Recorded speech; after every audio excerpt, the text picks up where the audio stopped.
പിതാവിൻ്റെയും പുത്രൻ്റെയും പരിശുദ്ധാത്മാവിൻ്റെയും നാമത്തിൽ ആമേൻ. ദൈവത്തിലെ ഇന്ന് ഫെബ്രുവരി 19 വ്യാഴാഴ്ച. അമ്മേ പരിശുദ്ധ അമ്മേ, അമ്മേ പരിശുദ്ധമേ, ദൈവമാതാവേ, കൃപാസനത്തിലൂടെ ഞങ്ങൾക്കും ഞങ്ങളുടെ ദേശത്തിനും അമ്മ മധ്യസ്ഥം തേടി തന്ന എല്ലാ അനുഗ്രഹങ്ങൾക്കും കൃപകൾക്കും ഞങ്ങളിപ്പോൾ ഹൃദയം നിറഞ്ഞ നന്ദി പറയുന്നു. അമ്മേ പരിശുദ്ധമേ, ദൈവമാതാവേ, 2004 ഡിസംബർ 7 ഉച്ചകഴിഞ്ഞ് 2:30 കൃപാസനത്തിൽ സംഭവിച്ച അമ്മയുടെ പ്രത്യക്ഷപ്പെടലിനെ തിരുസഭയ്ക്ക് സമർപ്പിച്ചിരിക്കുന്ന പഠനരേഖകളുടെ മേൽ സഭാത്മകമായ പഠനം ആരംഭിക്കുവാൻ ഞങ്ങൾ പ്രാർത്ഥിക്കുന്നു. അമ്മേ പരിശുദ്ധമേ, ഭൂസ്വർലോകങ്ങളുടെ രാജ്ഞിയായ അങ്ങേയ്ക്ക് ഭൗമസംരക്ഷണത്തിനായി പ്രപഞ്ചപ്രകൃതിയെ തന്നെ തിരുസഭ പ്രതിഷ്ഠിക്കുവാൻ ഈ പ്രത്യക്ഷീകരണം വഴി ഇടയാക്കണമേ. പരിശുദ്ധമേ, ജപമാല മാതാവേ, സകല കൃപാസനം പ്രാർത്ഥനയോടും ചേർത്ത് ഞങ്ങളിപ്പോൾ പ്രാർത്ഥിക്കുന്ന ഈ കുടുംബത്തിന്റെ പ്രത്യേക നിയോഗം പറ മക്കളെ.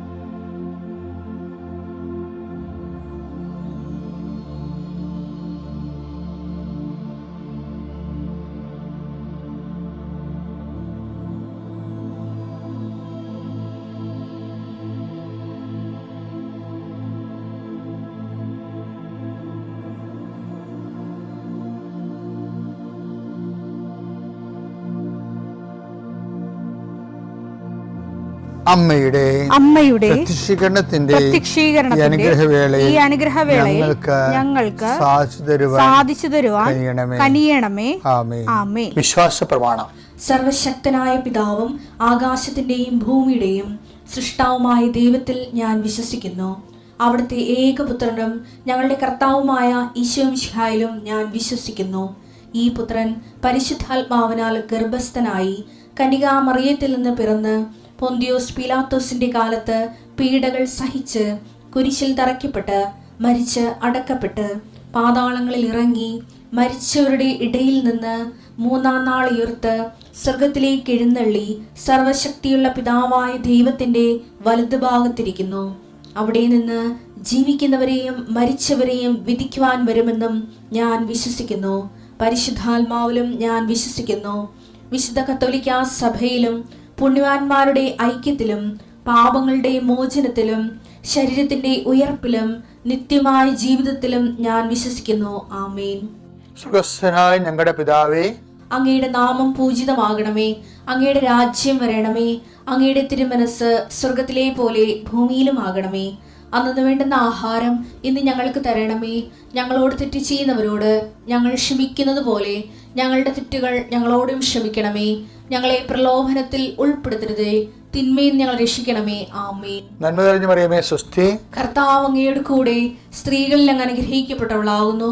അങ്ങയുടെ ഉദരത്തിൻ ഫലമായി ഈശോ അനുഗ്രഹിക്കപ്പെട്ടവനാകുന്നു. പരിശുദ്ധ മറിയമേ, തമ്പുരാന്റെ അമ്മേ, പാപികളായ ഞങ്ങൾക്ക് വേണ്ടി ഇപ്പോഴും ഞങ്ങളുടെ മരണസമയത്തും തമ്പുരാനോട് അപേക്ഷിക്കണമേ. ആമേൻ. കർത്താവേ, നിന്റെ ഉന്നതമായ നാമത്തിന് സ്തോത്രം ചെയ്യുന്നു. കർത്താവേ, നിന്റെ വിശുദ്ധ പൗരോഹിത്യത്തെ മഹത്വപ്പെടുത്തണമേ. കർത്താവെ, സഭയിലുള്ള സാന്നിധ്യം പ്രകടമാക്കണമേ. 40 വർഷം ഞാൻ അർപ്പിച്ച കുർബാനയുടെ യോഗ്യതയെ കൃപാസ്ഥാനത്താറെ ജീവനോടെ പ്രത്യക്ഷപ്പെട്ട പരിശുദ്ധ അമ്മയുടെ മാധ്യസ്ഥത്തിൽ ഞാൻ അങ്ങയുടെ മക്കൾക്ക് വേണ്ടി പ്രാർത്ഥിക്കുന്ന കർത്താവെ, ലോകം മുഴുവനും ഉണർന്നിരിക്കുന്ന സമയത്ത് ഈ പ്രാർത്ഥനയിൽ പങ്കെടുക്കുന്ന ഓരോ മക്കള്, ഇന്ന് കടന്നു പോകുന്ന ഓരോ വഴികള്, ഓരോ ഉദ്യമങ്ങൾ, ഓരോ ജീവിത ലക്ഷ്യങ്ങൾ, അമ്മേ പരിശുദ്ധമേ, ദേവമാതാവേ, കൃപാസ്ഥാനത്താറെ ജീവനോടെ പ്രത്യക്ഷപ്പെട്ട അമ്മയുടെ സാന്നിധ്യം, സഞ്ചാരി മാതാവേ, സമയത്തിൻ്റെ അധികാരി, ഈ മക്കളുടെ കൂടെ പോകണമെന്ന് പ്രാർത്ഥിക്കുന്നു. പരീക്ഷയ്ക്ക് പോകുന്നവരെ എല്ലാ കുഞ്ഞുങ്ങളെയും ഞാൻ സമർപ്പിച്ച് പ്രാർത്ഥിക്കുന്നു. പരീക്ഷയ്ക്ക് പോകുന്ന, ഇന്ന് പരീക്ഷ എഴുതുന്ന എല്ലാ മക്കളെയും അവർ പഠിച്ചിരിക്കുന്ന മനസ്സിൽ ഓർത്തിരിക്കാനും ഓർത്തിരിക്കുന്ന പരീക്ഷയെ പ്രതിഫലിപ്പിക്കുവാനും പരീക്ഷ എഴുതുന്ന എല്ലാ മക്കളെയും, പരീക്ഷയ്ക്ക് പഠിച്ചുകൊണ്ടിരിക്കുന്ന മക്കളെയും കർത്താവിൻ്റെ നാമത്തിൽ ആശീർവദിക്കുന്നു. നിങ്ങളുടെ കഴിവിൻ്റെ അപ്പുറം ദൈവത്തിൻ്റെ കൃപ പ്രവർത്തിച്ചുകൊണ്ട് ഉന്നതമായ വിജയം കൈവരിക്കാൻ കർത്താവ് നിങ്ങൾ അനുഗ്രഹിക്കട്ടെ. കർത്താവെ, ജോലിയില്ലാത്തവർ, സാമ്പത്തിക കടങ്ങളിൽപ്പെട്ടിരിക്കുന്നവർ, കലഹങ്ങളുള്ളവർ, കുടുംബത്തിൽ പലതരത്തിലുള്ള വഴക്കുകളും അസമാധാനം നിലനിൽക്കുന്നവർ, രോഗികൾ, പീഡിതർ, ആശുപത്രിയിൽ നിന്ന് ഇതുവരെ പോരാത്തവർ, ഓപ്പറേഷൻ നിശ്ചയിച്ചിരിക്കുന്നവർ, ടെസ്റ്റിന് കൊടുത്തിരിക്കുന്നവർ, കൾച്ചറിന് കൊടുത്തിരിക്കുന്നവർ, ബയോപ്സി കൊടുത്തിരിക്കുന്നവർ, കർത്താവിൻ്റെ ഉന്നതമായ നാമത്തിൽ ദൈവത്തിലെ ഞാൻ മാതാവിൻ്റെ മധ്യസ്ഥത്തിൽ യേശുക്രിസ്തു നിന്നെ ആശീർവദിക്കുന്നു. നിൻ്റെ ജോലികൾ, വീടുകൾ, വിൽക്കാത്ത സ്ഥലങ്ങൾ, നഷ്ടപ്പെട്ട ജോലികൾ, ക്യാൻസലായ വിസകൾ എല്ലാം ഈശോ ഏറ്റെടുക്കുകയും നിൻ്റെ കുടുംബം നിലനിർത്തരുകയും ചെയ്യട്ടെ. മക്കളില്ലാത്തവരെ ആസ്വദിക്കുന്നു, വിവാഹം ഒത്തുവരാത്തവരെ ആസ്വദിക്കുന്നു. റബ്ബറിൽ നിന്നും, കേര കർഷകരിൽ നിന്നും, തൊഴിലാളികളിൽ നിന്നും തൊഴിൽ നഷ്ടപ്പെട്ടവരെയും വരുമാനം കുറഞ്ഞു പോയവരെയും കർത്താവിൻ്റെ നാമത്തെ ആശീർവദിക്കുന്നു. എൻ്റെ കർത്താവിനുമായ നാമത്തിൽ, സഭയുടെ അധികാരത്തിൽ, കുരിശിൻ്റെ അടയാളത്തിൽ, ദൈവശക്തിയാൽ ഞാൻ നിന്നെ ആശീർവദിക്കുന്നു. നമ്മൾ ഈ ദിവസം കാണാൻ പോകുന്നത്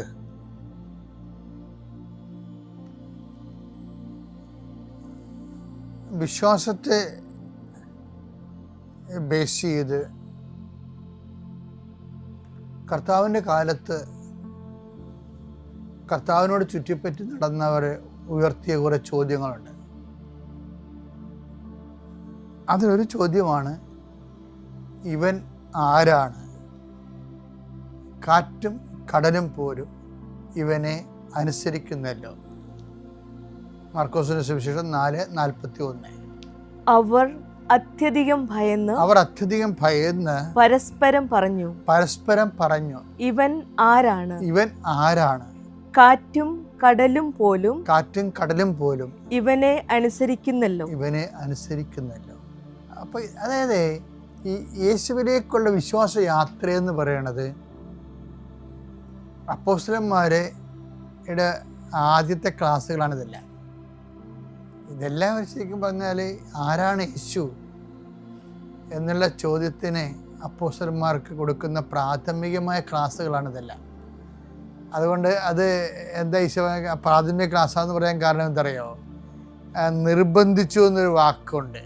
6:45 വായിച്ചേ. താൻ ജനക്കൂട്ടത്തെ പിരിച്ചുവിടുമ്പോഴേക്കും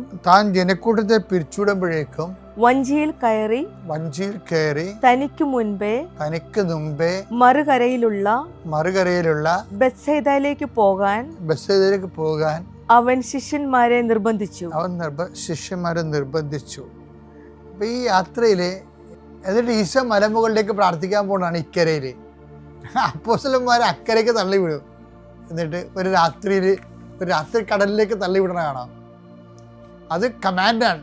U must go by no means എന്ന് പറഞ്ഞുകൊണ്ട് ഈ രാത്രി കടലിലേക്ക് അപ്പോസ്തലന്മാരെ തള്ളിവിട്ടേറ്റും ഈശോ അവിടെ കൂടെ കയറത്തില്ല. എന്നിട്ട് മലമുകളിലേക്ക് പ്രാർത്ഥിക്കാൻ പോകും. 4 യാമമായി കഴിയുമ്പോഴാണ് കടലിൻ്റെ മീതെ ഭയങ്കര കൊടുങ്കാറ്റ്, കടൽക്ഷോഭം ഉണ്ടാകുമ്പോൾ കടലിൻ്റെ മീതെ വന്നു. അപ്പോൾ അതിൻ്റെ അർത്ഥം എന്താണ്? ഈ കൊടുങ്കാറ്റും കടൽക്ഷോഭത്തിലേക്കും ഈശോയെ തള്ളിവിട്ടെന്നല്ല എൻ്റെ അർത്ഥം, നിർബന്ധിച്ചു എന്നല്ല എൻ്റെ അർത്ഥം. അപ്പോഴ് അവർ അവരുടെ സംഘർഷ ഭൂമിയിൽ ദൈവത്തെ കണ്ടിട്ട് പോലും അവർ പറഞ്ഞ് ഭൂതമാണെന്ന് പറഞ്ഞ് പേടിച്ചിട്ട് പകച്ചുപോയി. അപ്പോൾ ഈ പകപ്പിലൂടെ ഈശോ വീണ്ടും അവർക്ക് വിശ്വാസ ക്രമീകരണം നടത്തും. എന്താ പറയണത്? ഭൂതമല്ല, ഞാനാണെന്ന് പറയും. ഇത് ഞാനാണ്. അപ്പോഴും നമ്മൾ 6:41 പ്രശ്നം വരും. 6:41 എന്താണ്? ഇവൻ ആരാണ്? കാറ്റും കടലും പോലും ഇവനെ അനുസരിക്കുന്നല്ലോ. അപ്പോൾ ഇതെല്ലാം സംഭവിക്കണമെന്ന് വെച്ച് കഴിഞ്ഞാൽ ഇതെല്ലാം ഒരു വിശ്വാസ പരീക്ഷണങ്ങളാണ്. നമ്മുടെ തിയറി ആൻഡ് പ്രാക്ടിക്കൽ എന്ന് പറയല്ലേ. ഇവൻ ആരാണ് എന്നുള്ളതാണ് തിയറി. ഇവൻ ആരാണ്? ഞാൻ സൃഷ്ടികർത്താവായ ദൈവം തമ്പുരാനാണ് എന്ന്. അപ്പോൾ ഈശോ നൽകിയിട്ടുള്ള ആ സ്വയം പ്രകാശിതമായ ദൈവത്തിൻ്റെ വെളിപാടുകളിലെ പരീക്ഷണങ്ങളിലൂടെയും അതുപോലെ തന്നെ അനുഭവങ്ങളിലൂടെയൊക്കെ ഇവരെ ദൈവം പഠിപ്പിക്കുകയും, അപ്പം അനുഭവങ്ങൾ എപ്പോഴും പ്രധാനപ്പെട്ടതാണ്.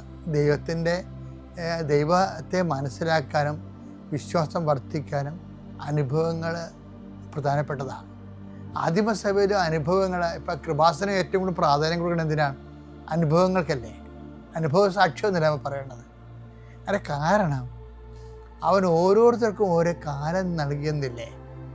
നടപടി പുസ്തകം 17:26 ഭൂമുഖം മുഴുവൻ വ്യാപിച്ചു വസിക്കാൻ വേണ്ടി അവിടുന്ന് ഒരുവനിൽ നിന്ന് എല്ലാ ജനപദങ്ങളെയും സൃഷ്ടിച്ചു. അവർക്ക് വിഭിന്ന കാലങ്ങളും വാസഭൂമികളും നിശ്ചയിച്ചു കൊടുത്തു. ഇത് അവർ ദൈവത്തെ അന്വേഷിക്കുന്നതിനും ഒരു പക്ഷേ അനുഭവത്തിലൂടെ അവിടുത്തെ കണ്ടെത്തുന്നതിനും വേണ്ടിയാണ്. എന്ത് വിഷയം മനസ്സിലായില്ലേ? അപ്പം അനുഭവം ഒരു പ്രശ്നമാണ്. ഈ ഇരുട്ട് കടലിലേക്ക് ഇവരെ തള്ളിയിടുന്നത്, നിർബന്ധിക്കുന്നത് ഒരു അനുഭവം ഉണ്ടാകാൻ വേണ്ടിയാണ് ക്രിസ്തുവിനെ.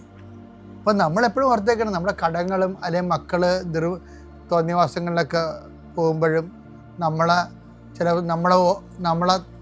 നിങ്ങൾ എന്തുണ്ടാക്കി ചില മക്കൾ മാതാപിതാക്കന്മാരില്ലേ, മക്കളെ പോറ്റാൻ കഴിയത്തില്ലെങ്കിൽ അവരെ സൃഷ്ടിക്കാതിരിക്കണം എന്നൊക്കെ പറഞ്ഞ് മക്കള് ദൈവത്തെ മറന്നൊക്കെ സംസാരിക്കത്തില്ലേ. അപ്പം നിങ്ങളെ പ്രേസ്തരോട് പറഞ്ഞാൽ മതി, അവരൊന്നും പറയരുത്, അവരെ ശപിക്കൊന്നും ചെയ്യരുത്, അവർക്കറിയില്ല. അത് നിങ്ങളെ ദൈവം നിർബന്ധിച്ച് ഇരുട്ട് കടലിലേക്ക് തള്ളിയിടുന്നതാണ്. കാരണം നിർബന്ധിച്ച വാക്ക് മറന്നു പോരുത്. മർക്കോസ് 6:45 താൻ ജനക്കൂട്ടത്തെ പിരിച്ചുവിടുമ്പോഴേക്കും വഞ്ചിയിൽ കയറി തനിക്ക് മുൻപേ മറുകരയിലുള്ള ബെത്സയിദയിലേക്ക് പോകാൻ അവർ ശിഷ്യന്മാരെ നിർബന്ധിച്ചു. അപ്പൊ ഇരുട്ടുകടലേക്ക് നിർബന്ധിച്ച് വിടുകയാണേ. എന്തിനാണ്? ഒരു അനുഭവം ഉണ്ടാകാൻ. എന്നിട്ട് ഇവര് അപ്പോസ്തലന്മാരെപ്പോലെ നമ്മള് 4:40 ചോദിച്ചില്ലേ, ഇവൻ ആരാണ്? ആറ്റും കടലും പോലും ഇവനെ അനുസരിക്കുന്നല്ലോ. അപ്പം നിന്റെ രോഗങ്ങളും നിന്റെ തള്ളിപ്പറച്ചുകളിലും മക്കൾ നിന്നെ ഓർഫണാക്കണതും നിന്റെ ജോലി ചില സമയത്ത് നഷ്ടപ്പെടുന്നതും നിന്റെ വിസ പ്രോസസ്സ് ആകാതിരിക്കുന്നതും നിന്റെ ഒത്ത കല്യാണം വിട്ടുപോരണതും എല്ലാം ദൈവവേദനെ നീ ക്രിസ്തുവിനെ അന്വേഷിക്കാനും അനുഭവത്തിലൂടെ കണ്ടെത്താനും വേണ്ടിയുള്ള ദൈവപരിപാലനയായിട്ടാണ് എടുക്കണമെന്നുണ്ടെങ്കിൽ നമുക്ക് അവസാനം ഈ വിഷയത്തിൽ സമാധാനം ഉണ്ടാവും, ദൈവത്തെ നമുക്ക് കിട്ടുകയും ചെയ്യും. അങ്ങനെ ജീവിതത്തെ സമീപിക്കാൻ നോക്കണം.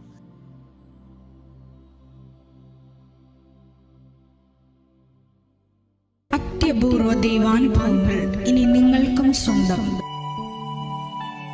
ഈ യൂട്യൂബ് ചാനൽ ഇതുവരെ സബ്സ്ക്രൈബ് ചെയ്തിട്ടില്ലെങ്കിൽ ഇപ്പോൾ തന്നെ സബ്സ്ക്രൈബ് ചെയ്യുക. ഈ വീഡിയോ ഇപ്പോൾ തന്നെ നിങ്ങളുടെ സുഹൃത്തുക്കൾക്ക് ഷെയർ ചെയ്തുകൊണ്ട് കർത്താവിന്റെ പ്രേക്ഷിതരാകുക.